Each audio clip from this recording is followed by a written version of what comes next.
దున్నేస్తాం రగడ రగడ రగడ దున్నేస్తాం ఎగుడు దిగుడు గగనం మేమేరా పిడుగులం మరల మరల జననం రానీరా మరల మరల మరణం మింగేస్తాం భగల భగల గరడం మా పిలుపే ఢమరుకం మా ఊపిరి నిప్పుల ఉప్పెన మా ఊహలు కత్తు.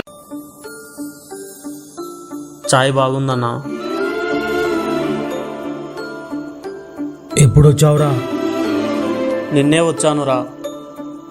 జాబ్ ఎలా ఉందిరా? బాగానే ఉందిరా. ఇక్కడ మీరెలా ఉన్నారు? అప్పు చేసి సంవత్సరం అంతా కష్టపడి పండించిన పంటకి సరైన రేటు దొరకక నెక్స్ట్ పంట వేయడానికి మళ్ళీ అప్పు చేయవలసి వస్తుంది. ఇక్కడ రైతులు ఎవరు సంతోషంగా లేరురా.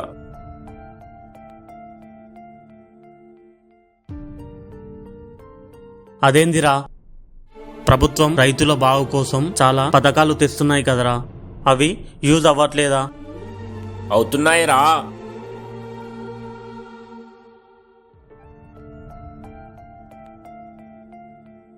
వాటి వల్ల రైతులకు చిన్న గాయాలే తగ్గుతున్నాయి, కష్టాలు కాదు. ఈ ప్రభుత్వం అన్నం పెట్టే రైతులు సంతోషంగా ఉన్నప్పుడే ఈ దేశం సల్లగుంటుందని ఎప్పుడు తెలుసుకుంటారో. దానికి తోడు మన ఊరి బాగు కోసం ప్రభుత్వం ఇచ్చిన ఫండ్ని మన నాయకులు కొట్టేశారు. మరి వాళ్లకు వెళ్ళి అడగొచ్చు కదరా. వాళ్ళని అడగడానికి ఎవరికీ ధైర్యం లేదు. వాడు ఊరికి ఏదో చేస్తాడని మనమందరం కలిసి ప్రతిసారి వాన్నే గెలిపిస్తున్నాం. కానీ వాడు చేసే పని వల్ల మనమందరం ఓడిపోతూనే ఉన్నాం.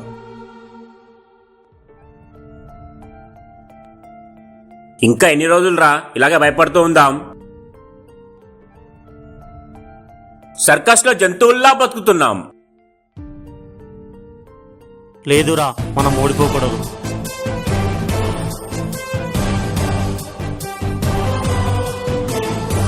ఊరికి రావాల్సిన ఫండ్ని అడుగుదాంరా. ఒక రాయి వేసి చూద్దాం. వాడి పేరేంట్రా? కాట్రాజ్.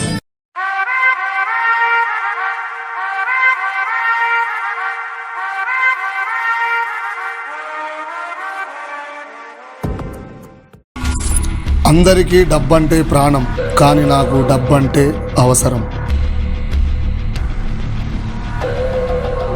ఎందుకంటే ఇక్కడ ఏ రేసు గెలవాలనుకున్న డబ్బొక్కటే అవసరం. అంతెందుకురా,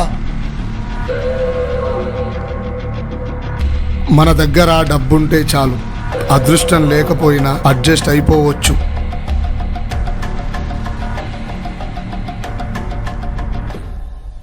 అలాంటి అదృష్టాన్ని నువ్వు దూరం చేస్తుంటే నేను ఓడిన క్యాండిడేట్ లాగా సైలెంట్గా ఉంటాననుకున్నావా? ఎగబడిపోతాను. తప్పైపోయిందన్నా, క్షమించు. ఇలాంటివి మళ్ళీ రిపీట్ అవ్వకూడదు. సరే అన్నా. అన్నా, ఎలక్షన్లో గెలవాలంటే ఈసారి ఏం చేద్దాం? ప్రతి మ్యాచ్ గెలవాలంటే ఫీల్డింగ్ గట్టిగా చెయ్యాలి. అర్థమైందిగా? అర్థమైందన్నా. అన్నా, ఈసారి మనకు పోటీగా ఎవడో ఇండిపెండెంట్ గా నిలబడుతున్నాడంట. ఈ గ్రౌండ్ లో మనకు పోటీగా నిలబడే మగాడు ఎవడ్రా?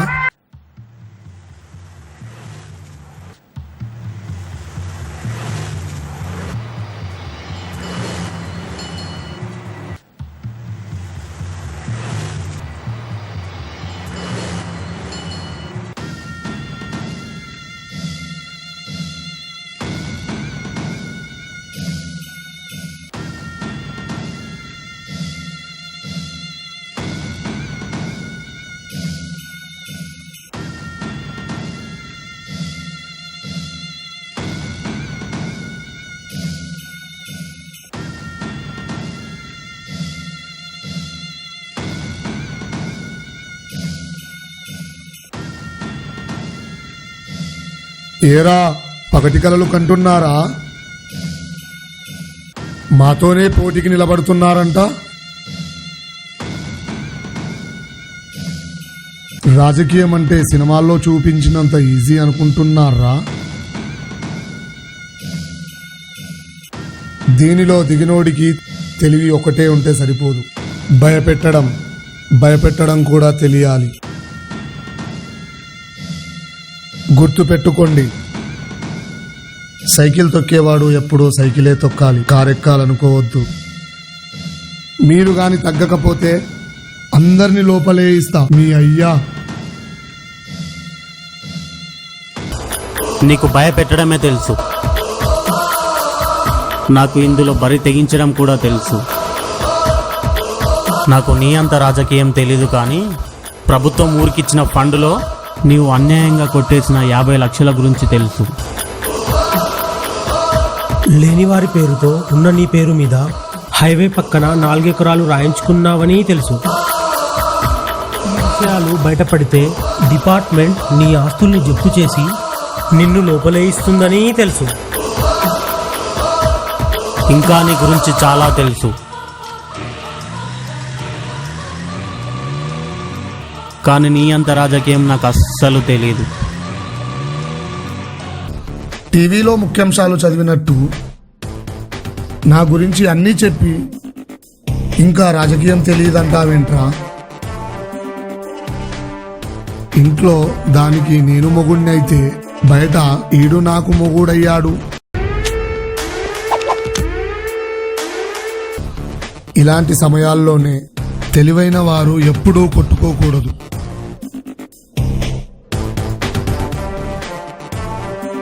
కాంప్రమైజ్ అయిపోవాలి. నువ్వు ఇవి మర్చిపోవడానికి నీకేం కావాలో అడుగు, ఇచ్చేస్తా. ఒకటే అడుగుతాను, ఆ 50 లక్షలు ఈ ఊరికిస్తే చాలు, అంతే. 50 లక్షలా? అన్న పవర్లో ఉంటే మళ్ళీ సంపాదించుకోవచ్చు.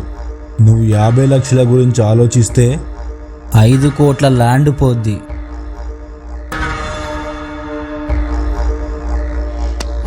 ఆలోచించకన్నా ఇచ్చేసేయి. అంతేనంటావా? అంతేనన్నా. సరే అయితే రేపు ఫామ్ హౌస్కి వచ్చి తీసుకోండి.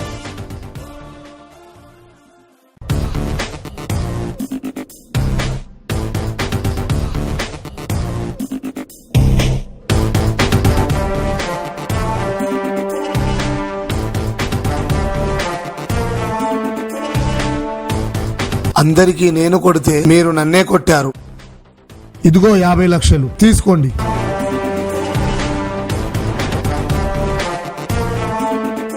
పొట్టోన్ని పొడుగోడు కొడితే పొడుగోన్నొచ్చి పోచమ్మ కొట్టిందంట.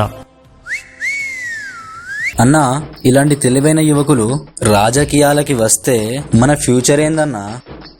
యువకులు కాని రాజకీయంలోకి వస్తే మనమంతా కలిసి అప్పట్లాగా అల్లమ రబ్బ అమ్ముకోవలసిందే. ఒరేయ్, అందరూ ఇలా ఒక రాయి వేసి చూస్తే గెలుస్తారంటావా? మన వాళ్ళు చాలా గట్టి వాళ్ళురా. లాస్ట్ బాల్కి కూడా ధోనిలాగా 6 కొట్టి గెలిపిస్తారు.